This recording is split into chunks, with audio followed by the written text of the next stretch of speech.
Stop number 2 on the Big Wave Tour.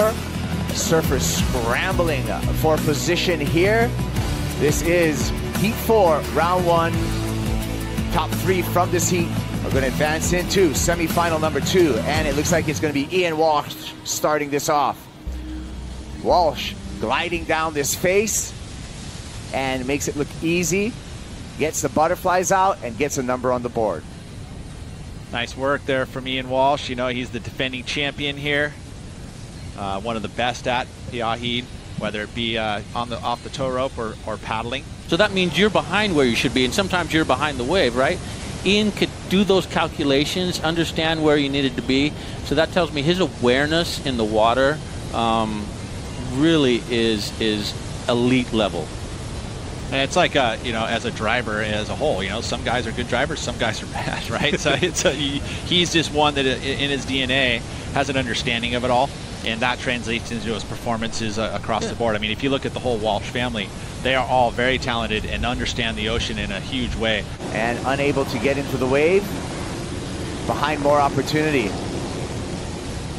We got 5 other surfers in this heat too that are just as accomplished as Ian, but Ian right now is in rhythm. It's going to be Ian Walsh again. And look at this wall in front of Walsh, and he just tries to dive out the back. Hopefully he's successful in punching through the back of that wave. It is so risky doing what he has done because of this.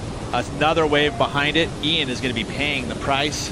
He is underneath that one. As you see, he is under, getting just completely annihilated. When you start to get that light, what it does is it first informs you you're close to the surface, which gives you energy and confidence to keep going. Here's the replay of Ian Walsh. So again, he wants to escape and get out of there.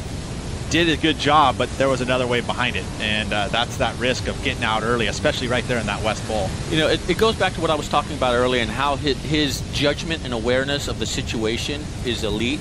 He did the math on that, and it wasn't adding up. So it's time to get out of town, right? Well, and you run the risk of, you know, when you try to get out early like he had done, he's going to have to take that wave on the head. All good, though. You know, he's on the back, and he's back out in the lineup pretty quickly.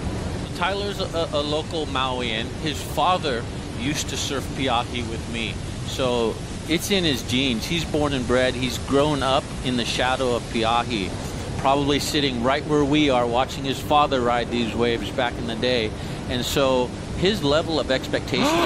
And there on cue is Tyler Leron. Talk about him. Obviously, just talking about him. Not the kind we're looking for.